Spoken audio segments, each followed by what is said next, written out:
नैमिषारण्य की वो पुरातन, अक्षय और तेजोमयी यज्ञशाला आज एक ऐसी अपूर्व आध्यात्मिक सघनता में डूबी हुई थी जहां काल का प्रत्येक क्षण मंत्रों की गूंज में जैसे विलीन हो रहा था। यज्ञ की वेदी से उठती हुई स्वर्णमयी अग्नि की शिखाएं वे नभ मंडल को आलोकित कर रही थीं, और उन शिखाओं के नृत्य में स्वयं देवताओं की उपस्थिति का गहरा आभास हो रहा था। उन प्रज्वलित अग्निशिखाओं से जो पवित्र धूम्र उठ रहा था, वो नील गगन की गहराइयों में विलीन होकर एक दिव्य छत्र का निर्माण कर रहा था, मानो स्वयं प्रकृति उस परम ज्ञान यज्ञ की साक्षी बन रही हो। वहां उपस्थित मनीषियों ने शुद्ध श्वेत कौशेय अंतर्य धारण कर रखे थे, जो उनके अंतःकरण की निर्मलता और उनकी अखंड तपस्या के साक्षात प्रतीक थे। उनके प्रशस्त भाल पर, मस्तक पर गोपी चंदन का वो सात्विक ललाट चिन्ह यज्ञ की स्वर्णमयी दीप्ति में किसी दिव्य मणि की भांति चमक रहा था, जैसे उनके भीतर स्थित ज्ञान का प्रकाश ही बाह्य जगत में प्रतिबिंबित हो रहा हो। और उस वायुमंडल में जटामानसी, गुग्गुल और शुद्ध गोघृत की आहुतियों की वो सघन पवित्र सुगंध व्याप्त थी, एक ऐसी सुगंध जो केवल उन परम तत्ववेत्ताओं के सानिध्य में ही संभव है, जो स्वयं को परमात्मा के चरणों में पूर्णतः समर्पित कर चुके हैं।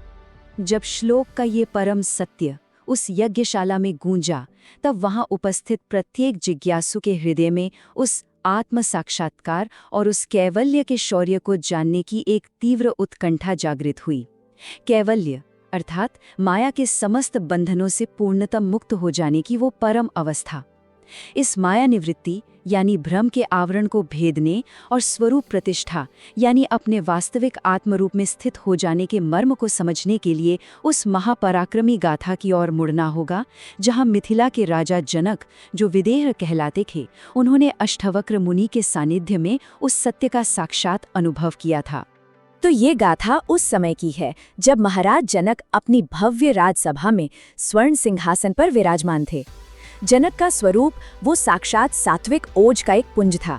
उन्हें विदेह कहा जाता था, देह के भाव से परे रहने वाला, किंतु उनके भीतर अभी भी वो सूक्ष्म संशय शेष था, अज्ञान का वो अंतिम तंतु जो जीव को पूर्ण मुक्ति से रोके रखता है। वे जानना चाहते थे कि वो कौन सा क्षण है, वो कौन सी अनुभूति है जब मनुष्य इस दृश्य जगत के पार जाकर साक्षात ब्रह्म हो जाता है।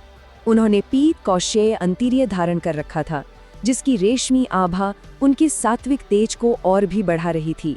उनके मस्तक पर सुशोभित स्वर्ण किरीट उनकी राजसी मर्यादा का उद्घोष कर रहा था।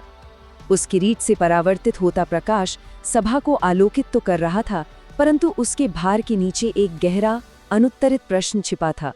उनके भाल पर लगा वो मलज चंदन का सात्विक ललाट चिन्ह उनकी गंभीर और विवेकशील बुद्धि का परिचायक था, किंतु उस बुद्धि के परे उस परम सत्य की खोज अभी भी अधूरी थी। और उसी क्षण जब राजा जनक अपने इन्हीं विचारों में लीन थे, मिथिला की उस भव्य राजसभा में अष्टावक्र मुनि का प्रवेश हुआ। उनका शरीर 8 स्थानों से वक्र था, टेढ़ा था, किंतु उनकी आंखों में वो विशुद्ध सत्व की आभा थी जो सहस्रों सूर्यों के तेज को भी मंद कर दे। अष्टावक्र जी ने केवल एक मृग चर्म धारण कर रखा था और उनके हाथ में पलाश का एक साधारण सा दंड था, जो उनके सांसारिक वैभव से पूर्ण वैराग्य का प्रतीक था। जैसे ही वे सभा में आए, वहां उपस्थित तथाकथित विद्वानों ने उनके शरीर की विकृति को देखकर उपहास किया। किसी के होठों पर दबी हुई हंसी थी, तो कोई अपनी आंखों से ही उनका तिरस्कार कर रहा था। ये वही माया का आवरण था जिसने उन विद्वानों की दृष्टि को केवल चर्म अर्थात त्वचा की सतह तक सीमित कर दिया था। वे आत्मा के अनंत तेज को ना देखकर केवल देह के नश्वर आकार को देख रहे थे और अपने अज्ञान का प्रदर्शन कर रहे थे। अष्टावक्र मुनि के मुख से उस समय शब्द नहीं, अपितु एक ऐसी सिंह गर्जना निकली जिसने मिथिला के उस राजप्रासाद की नींव तक हिला दी। यह वाणी, ये साक्षात उस अमोघ शक्ति का प्रहार थी जिसने राजा जनक के भीतर छिपे हुए सूक्ष्म राजसी मद को क्षण भर में धूल धूसरित कर दिया। सभा में व्याप्त उपहास का स्वर सहसा एक गहन, स्तब्ध कर देने वाले मौन में परिवर्तित हो गया, जैसे किसी प्रचंड तूफान के बाद की शांति हो। राजा जनक ने तत्काल अपने स्वर्ण सिंहासन से उतरकर नंगे पांव मुनि के चरणों में दंडवत प्रणाम किया। उनका वह स्वर्ण किरीट जो उनके राजसी गौरव का प्रतीक था, अब उनके मस्तक से उतरकर भूमि पर पड़ा था। मुनि के चरणों की धूलि के सम्मुख सर्वथा तुच्छ हो चुका था। राजा ने हाथ जोड़कर प्रार्थना की, हे महापुरुष, हे ज्ञान के सूर्य, मुझे क्षमा करें, मुझे वो ज्ञान प्रदान करें, वह विवेक की तलवार दें जिससे यह देहाभिमान या मैं शरीर हूं का भाव समूल नष्ट हो जाए और मैं अपने वास्तविक स्वरूप में स्थित हो सकूं। अष्टावक्र जी ने जनक को राजसभा के कोलाहल से दूर एकांत वन में ले जाकर वो उपदेश दिया जिसे आज संसार अष्टावक्र गीता के नाम से जानता है। मुनि ने कहा, हे राजन, तुम न तो ये पृथ्वी हो, न जल, न अग्नि, न वायु और न ही आकाश। तुम इन पांचों भूतों से सर्वथा भिन्न, इनके साक्षी और नित्य चेतन स्वरूप हो। मुक्ति का अर्थ केवल यही है कि तुम स्वयं को इन स्थूल और सूक्ष्म शरीरों का कर्ता मानना छोड़ दो और केवल एक दृष्टा, एक साक्षी बन जाओ। अष्टावक्र जी ने पुनः कहा, हे जनक, जैसे एक ही महाकाश घड़े के भीतर होने पर घटाकाश कहलाता है और सीमित प्रतीत होता है, किंतु घड़े के टूटने पर वह पुनः अपने अनंत महाकाश स्वरूप में स्थित हो जाता है, ठीक वैसे ही यह आत्मा इस देह रूपी घड़े के भीतर होने पर जीव कहलाती है और बद्ध प्रतीत होती है। ज्ञान रूपी प्रहार से जब यह देह का घड़ा टूटता है, तब वह आत्मा पुनः अपने ब्रह्म स्वरूप को प्राप्त कर लेती है। सत्य तो यह है कि तुम स्वयं को बंधन में मानते हो, इसीलिए तुम बद्ध हो। यदि तुम स्वयं को मुक्त मानोगे तो तुम मुक्त ही हो।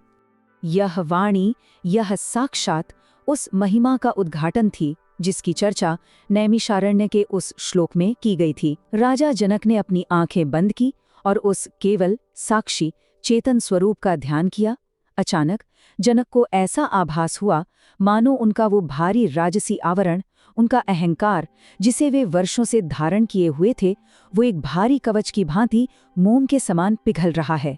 उन्हें अपनी बंद आंखों से दिखाई दिया कि मिथिला का वो वैभव, उनके शक्तिशाली सैनिक, उनकी प्रिय रानियां और स्वयं उनका ये स्थूल शरीर, ये सब कुछ वैसे ही विलीन हो रहा है जैसे सूर्य के उदय होने पर घना कोहरा समाप्त हो जाता है। उन्हें उस अव्यय अर्थात अविनाशी अजन्मा सत्ता का दर्शन हुआ, जो न कभी जन्मती है और न कभी मरती है, जो इस संपूर्ण दृश्य प्रपंच का आधार है। अब जनक के भाल पर लगा वो सात्विक ललाट चिन्ह किसी बाहरी पदार्थ का लेप नहीं रहा था, वो उनके भीतर प्रज्वलित हुई ज्ञान की दिव्य ज्योति में एकाकार हो चुका था। उनका वो पीत कौशेय अंतरीय अब किसी नश्वर धागे का वस्त्र नहीं, बल्कि स्वयं ज्ञान की पीताभ आभा बन चुका था। और इसी क्षण वे सही अर्थों में विदेह भाव में स्थित हो गए। उनका नाम अब उनकी अवस्था बन चुका था। अब वापस नैमिषारण्य की उस पावन सभा में उपस्थित मनीषियों ने इस गाथा के माध्यम से श्लोक के उस गूढ़ रहस्य को समझा कि जीव की वास्तविक महिमा उसके बाहरी वैभव, पद या शरीर में नहीं, बल्कि उसके स्वस्वरूप की पहचान में है। उन्होंने जाना कि ये भगवान की वो अनुग्रह लीला थी जहां उन्होंने एक संसारिक राजा को ही ज्ञान की उस सर्वोच्च अवस्था, ब्रह्मनिष्ठ अवस्था में प्रतिष्ठित कर दिया। विद्वज्जनों ने ये अनुभव किया कि जनक का वो अहंकार और देहाभिमान का मलिन अज्ञान का वश ही उन्हें सत्य से विलग किए हुए था। उन्होंने यह भी अनुभव किया कि आने वाले कलयुग के जो पतित जीव होंगे, वे भी जनक की भांति ही अपने पदों और शरीरों के भारी वर्म में स्वयं को सुरक्षित महसूस करेंगे। उनके माथे पर अहंकार का मलिन तिलक होगा, किंतु उनकी मुक्ति केवल उस अष्टावक्र रूपी कठोर किंतु कल्याणकारी सत्य के साक्षात्कार में ही निहित होगी। यज्ञशाला की वेदी से निकलती हुई ज्वालाएं अब ऋषियों के मुखमंडल पर एक नवीन संतोष और ज्ञान की आभा बिखेर रही थीं। वहां उपस्थित प्रत्येक साधक ने अपने भीतर उस कैवल्य की शांति का अनुभव किया। उनके वक्ष पर सुशोभित रुद्राक्ष की मालाएं अब केवल आभूषण नहीं, बल्कि उस सात्विक उराह त्राण अर्थात हृदय की रक्षा करने वाले अभेद्य कवच की भांति सुदृढ़ दिखाई दे रही थीं, जो संसार के किसी भी तामसी प्रलोभन को विफल करने में सक्षम था। इस गाथा का अंतिम मर्म यही था कि विजय तभी वास्तविक है जब वह स्व के अहंकार को पर अर्थात परमात्मा में विलीन कर दे। नैमिषारण्य की वह महान सभा अब उस विराट सत्य की साक्षी बन चुकी थी, और यही वह रहस्य था जिसने यह सिद्ध किया कि चाहे माया के आवरण कितने ही सुदृढ़ क्यों न हो, यदि अंतःकरण में विवेक की अग्नि जागृत है तो वे आवरण तिनके के समान जलकर राख हो जाएंगे। राजा जनक का वह विदेह भाव आज भी उन सभी मुमुक्षुओं के लिए, उन सभी सत्य के खोजियों के लिए एक शाश्वत प्रकाश स्तंभ है, जो इस भौतिक संसार की सीमाओं को तोड़कर अपनी वास्तविक अविनाशी महिमा को प्राप्त करना चाहते हैं।